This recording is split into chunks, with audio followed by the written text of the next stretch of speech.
Welcome to The Couch, a retrospective review of theater here in the Chattanooga area. I'm your host, Garry Posey, and along with a rotating group of my peers and other theater professionals, we will be walking you through some of our experiences attending live theater in the Chattanooga area.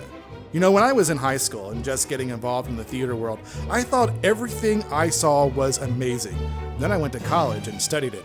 Then I went out in the world and experienced it. Then I went to graduate school and cemented my dogma. Then I came back to where it all started and became a producer.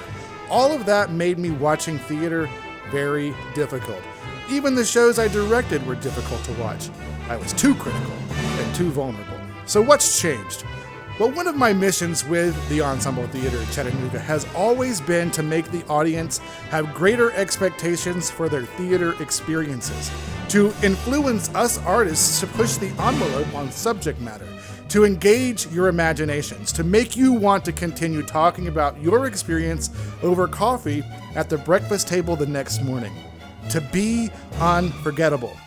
Now, it might be presumptuous of me to think that theater patrons in the Chattanooga area want something more than they are currently experiencing, but I'll take that risk. So with that being said, let's get reviewing.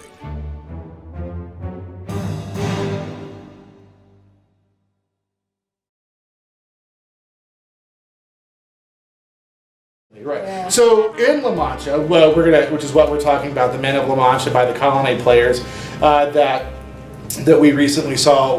One of the main conventions of the play is that prisoners in the cell or in the holding area where they bring in Cervantes, prisoners become part of the story that Cervantes is telling. And so that's kind of like a meta performance. So you have the actor playing the role of the prisoner, but then the prisoner is playing the role in a story. So you have these multiple layers, and that's kind of the main convention of that show. And so I want to start by talking about that. Mm-hmm. I thought it was very interesting when we walked into the space. There was no main drape. The curtain was pulled back. So what we saw was the cell or the holding area into which Cervantes and Sancho Panza came in. And we saw all of the prisoners or the inmates, whatever, and they were there and they were living their life or doing their thing. And my first thought was, this is really good because this establishes mood. And it establishes it immediately. And it also, it doesn't establish mood, it establishes atmosphere. All right, and it establishes the atmosphere immediately. So I got to sit down, read the play, read about the play, read the bios, and I got to experience what was happening on stage with these inmates. What did you think about that? I loved it. As I've told you before, I'm a big fan of any show that starts as soon as I walk in. I want to be immersed in it. I want to feel the atmosphere from the get-go. I don't want to walk in to see a closed curtain or just bright lights everywhere. I want to see something. You don't like the surprise? I like surprises, but I also just like an experience. Right. Oh, good. Yeah, experiences are important. Theater is an experience, and so I want to live the experience the whole time I'm there, not just... And sometimes that can be with the closed curtain, too, depending on the circumstances. Like the music? Yeah, exactly. The music can create the atmosphere. Right. But there was no music. Mm-hmm. There was a few... band members orchestra members were warming up here and there, but it wasn't distracting or anything like that. There was no set music.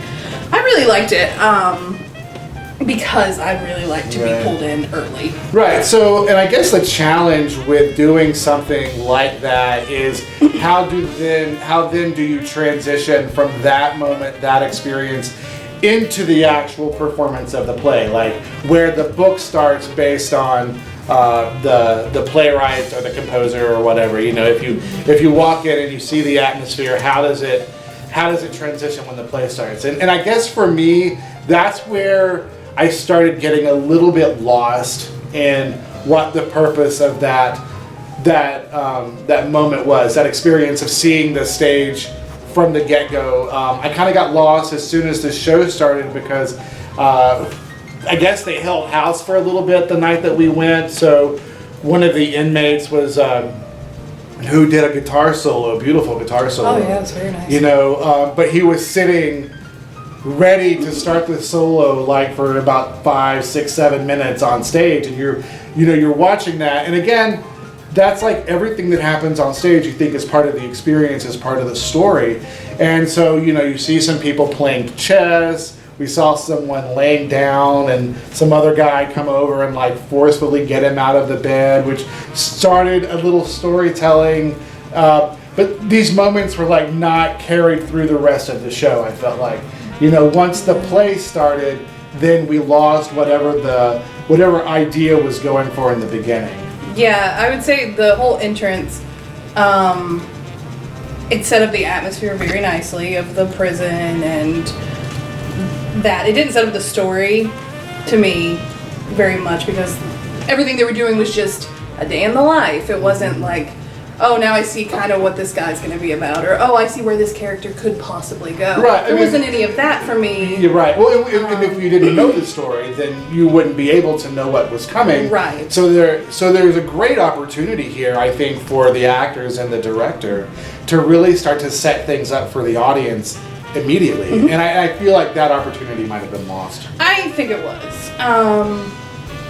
It was very organic, which I liked, because it was, this one would go to the bed and would mess with this one, and this one was playing, it felt very real. It felt very real, but then it's almost like it was a different show from the actual performance, because that organic feeling didn't carry through to me, and so it did feel like two different experiences. Right. In that abrupt change from this sort of like organic reality into this structured reality of the script, that abrupt transition made you start going, well, what was I watching? Did I miss something in the beginning?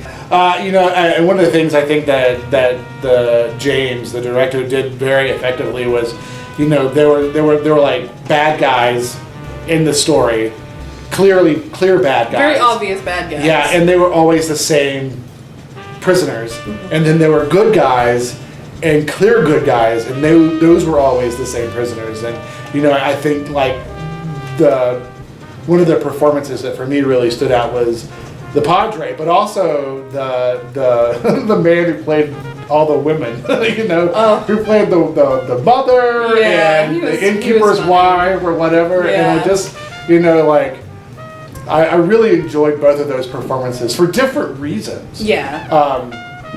But those are clearly, and they were older people, and they were the good guys. And again, it would have been nice to have seen those relationships have been present beforehand. Right. And I'm kind of the opposite. Is what you just said. I love a good villain, and I love when people can play a villain, one that I kind of not empathize with, but I guess I can see where they're coming from. Right. But I guess the three main villains in this were three of the prisoners, but we didn't see that prior to the story. Hi.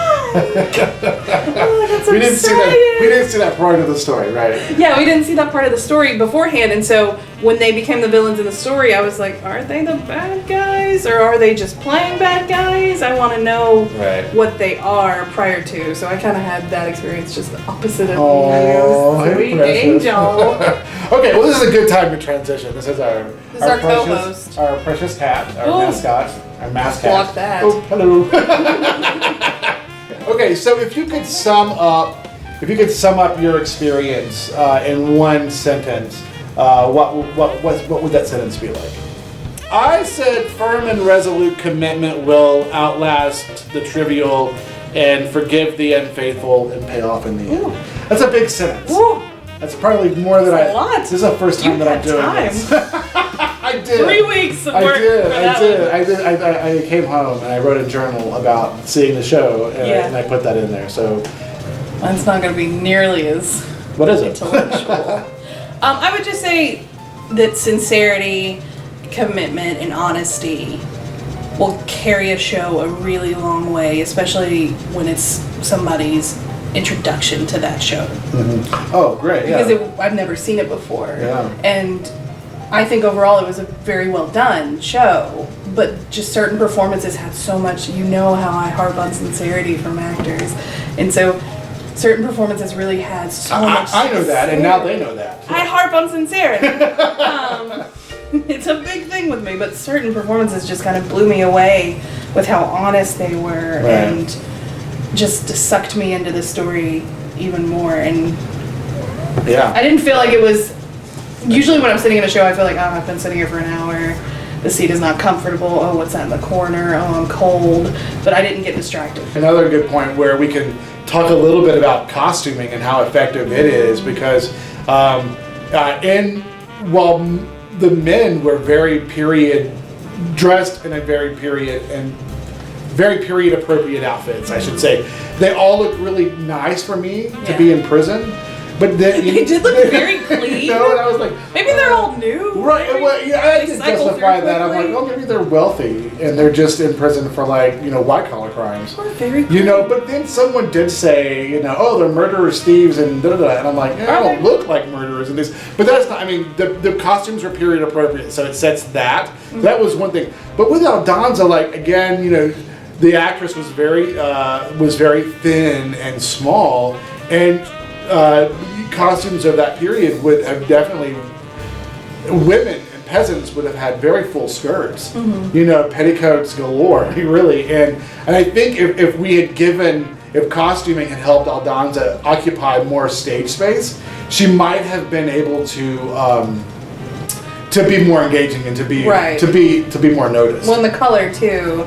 She was in very white shirt. Did she have a vest? Or something shawl. Over the shirt? Okay. Shawl so it was red, and she had a darker colored skirt, and so she kind of just melded into the scene until she did have the shawl, which I see the point of. He gave her that to play this character. She stood out a little more, but I wanted more in her costume, like you're saying, to make her stand out more. Because I did like the costumes. I thought they were, and I love the set. If there was one thing about the production that you could have changed, what would that be, and why? For me, I think it would have been the moment with "To Dream an Impossible Dream." Probably the. I wanted to make that moment a very. You were stuck on this. Never let it go. And I guess maybe I just wanted to be sang to by Jake Wallen. I don't know. Beautiful voice. I know, God. Ooh. Yeah. He's got a lot of talent. Yeah. I will say a lot of the performances in the show were very good. Yeah. I thought the talent was very good, and I thought the direction was very good. Probably the opening. I would have given it a little more story-driven. Direction as opposed to just dudes in prison being dudes in prison. I would have made her more of a part of that opening. I would have definitely gotten into that a little more.